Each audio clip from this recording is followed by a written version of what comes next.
মদিনাতে বিশ্বনবীকে হত্যা করার নিয়তে এসেছিলেন, গোপনে গোপনে বিশ্বনবীকে হত্যা করে আবার ইয়ামামাতে তিনি ফিরে যাবেন।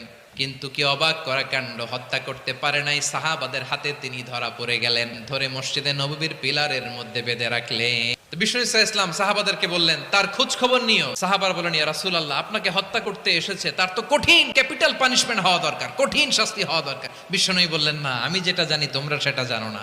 তোমরা সুমামার সাথে ভালো আচরণ করো, তোমরা যে রুটি বানাও এর মধ্যে সবচেয়ে ভালো আটার রুটিটা তারে দিও, সবচেয়ে রিফাইন্ড খেজুর যেটা পিওর খেজুর এটা তারে দিও। আর বিশ্বনবী নিজের উট থেকে দুধ দহন করে ওনার বাড়ির এক কর্মচারীকে বলেছেন দুধ দহন করে সুমামার জন্য নিয়ে যেও। সবাই তো অবাক, ইয়ামামা থেকে আসছে নবীকে হত্যা করতে, বিশ্বনবী দেখে তারে জামাই আদর করে। টানা 3 দিন যখন ইসলামের দ্য বিউটিজ অফ ইসলাম, ইসলামের সুমহান বাণী সৌন্দর্য উপস্থাপন শেষ, তাকে আপ্যায়ন শেষ, বিশ্বনবী বললেন সাহাবেদেরকে, যাও এবার সুমামার হাতের পায়ের রশি দুটো খুলে